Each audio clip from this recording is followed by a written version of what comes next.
Hello, it's Sis Volk. Time to enjoy card making with me. In this video I'm going to make 2 cards using the hot foil birthday text that I showed in a previous video and foiled with a hot foil machine. These glimmer plates have a foil plate and a separate die. Don't skip right away if you don't have a hot foil machine, because you can also make this card with a stamped or die cut text. This is a kind of bronze color hot foil, one of my favorite colors. And this other happy birthday I foiled with a blue foil and then die cut it. Combined with slimline stencils, I'm going to try to make something nice out of these. These are the slimline sets B3 and B1. There are 10 stencils in a package. I have already made some samples of these, and from each of the sets I'm going to use a stencil for today's cards. The B1 stencils have animal prints, as you can see. With a craft or white paper and white and brown opaque ink, you will have a very cool background. If sometimes you do not know how to color such a pattern best, it can be helpful to look at some images on the internet as examples. The B3 stencils have shapes and patterns you can use for several things. For example, in blue it's barbed wire, and in brown a wicker chair. Or in blue the skin of a fish, and in brown street tiles. Or wall stones versus car wheel prints, etc. Very surprising. These are the 2 stencils I'm going to use. Although I'm going to ink blend the blue in a different way than in this example.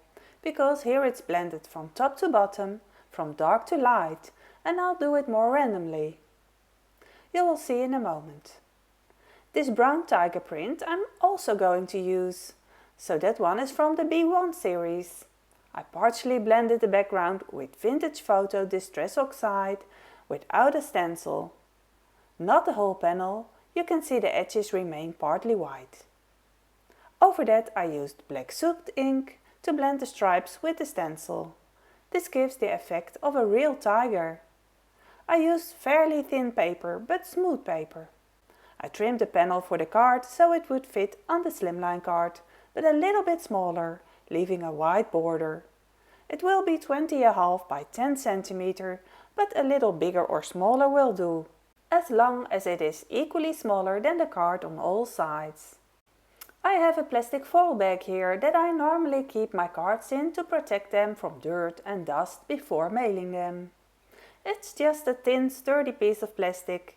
You can also very well use acetate foil, and then the card will be firmer and heavier. Since I am making a slimline card that is already a bit larger and therefore heavier in weight, I want to keep it light. The paper I'm working with is 120 grams paper. Now I place it in the center of the bag. It doesn't need to be perfectly centered. The edges you fold over and tape down. I use regular tape for it. Don't fold the edges too tight, because it will be a shaker card. And then there should be a little space left between the plastic and the paper. We'll leave the top open for the moment. Here I put some translucent sequins in a tray. They are from Alinacraft. I sprinkle some orange beds in there, and I do that because then it will shake a little better. I also have some of these glitters, which make it a little shinier. The advantage and disadvantage of that is that they are static. Now it suddenly occurred to me that this black dye with bronze hot foil would also match nicely. Actually, I wanted to take this one. Yes, I change my plans sometimes. Do you? Well, I stick to my plan and use the black one for another card. The sequins now go in the bag, on the front of the card of course. See, there you have it, the glitters are static. But for this card I like that they also stick to the top, while the rest of the beads and sequins fall down. Now this is the time to see if there is enough or too much shape material in the card. But I think it's pretty enough this way, and the colors match nicely too. Finally we fold the top. You can cut off the corners, but I don't recommend doing that, because then the content will fall out. With such thin plastic you can easily fold it over and stick it with tape. With sturdy acetate you can also do this, but then it is best to crease the folding seams first with a greasing tool and tape the folded edges with double-sided tape. The shaker card can now be glued to the base card, in my case a double-folded slimline card. I also stick the text on with double-sided tape. Glue loosens faster and stains sooner anyway, so I prefer tape. This is the thinnest roll of tape from Alinacraft. I love this font of this text, bold and graceful at the same time. Look at it fall shining beautifully. Really a cool card. I obviously want to make a matching envelope to this card. I can then immediately show you how I colored the card. I put a piece of cardstock inside the envelope, so it's a little firmer and the seams of the envelope won't show through when ink blending. For ink blending I use 2 colors of oxide ink. I have the vintage photo and the black soot colors here. It's very easy. You start with the vintage photo, the brown color. Then you apply some ink on a blending tool. This can also be a brush, just what you prefer. But for oxide ink I like to use the domed blending tools, because you can apply thicker ink and oxide ink is also opaque, so it works very well with these. First you wipe off excess ink from the sponge and then you make a kind of line with circular movements. Very randomly you then ink blend just like the skin of a panther, a little darker on the inside and lighter on the outside. On the other side I make another one. It doesn't really matter if it's perfect and there's an ugly spot, because we're going to go over this with the stencil. Therefore it won't be so noticeable. After all, a panther doesn't have a perfect fur either. So now we'll take the black ink and the stencil. This is the stencil. It is from the B1 series. I have a glass magnetic work mat from Craft Emotions, which is very handy when working with stencils. If you don't have a magnetic work mat, you can also stick the stencil on the back with tape or glue it on the front with masking tape. Or use spray glue, for example, just what you prefer or have at hand. Now blend with the black ink over the stencil, but only in the center. There you ink it dark and blur the ink out to the edges. So in the middle it is very black and at the edges it becomes lighter. See? Sometimes I dab, sometimes I swirl and sometimes I go with the figures in the stencil, depending on how much ink I want in a certain place. So very black in the middle and more blurry at the edges. It is also very handy that the oxide ink is opaque and covers well. Well, the same thing you do for the other side as well. It might be wise to shift the pattern so that you don't have the same thing on 2 sides. And you see, I continue over the flap too. Well, nice if the pattern continues there too. Cool, eh? I will also show you briefly how to ink blend the blue stencil. This pattern gives the idea of waves, which is why I work with blue inks for this. I use Chipped Sapphire, Mermaid Lagoon and Salty Ocean. These 3 colors together give a very nice combination. You can choose to work from top to bottom or vice versa, from dark to light. I choose to make some parts dark and other parts lighter and let them blend into each other.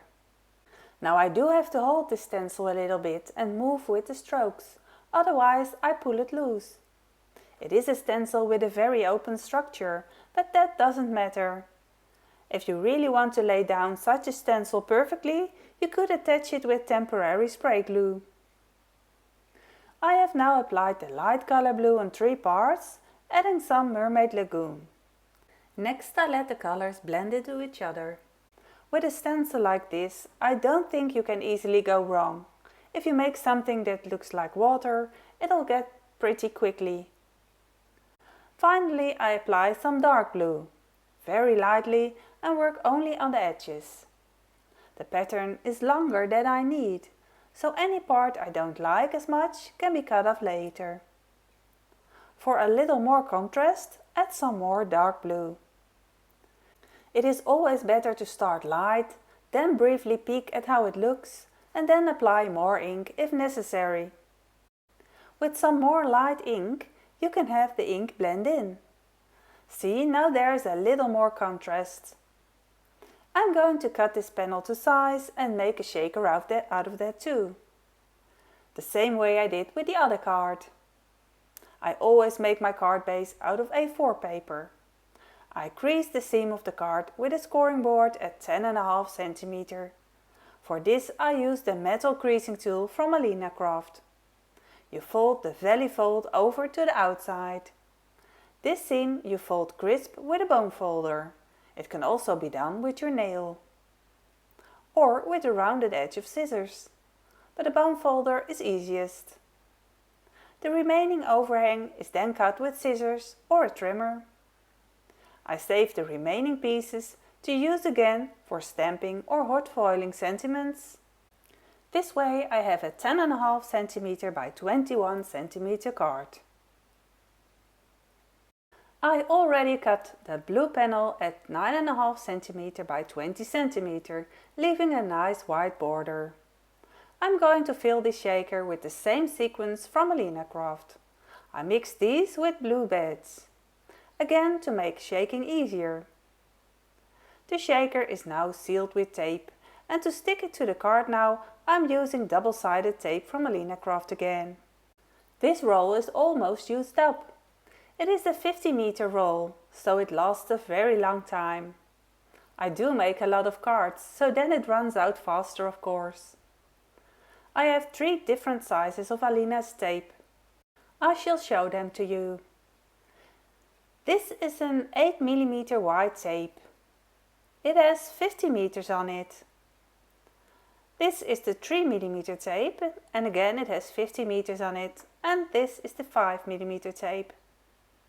The one I'm using right now is the 5 mm. They are all very useful.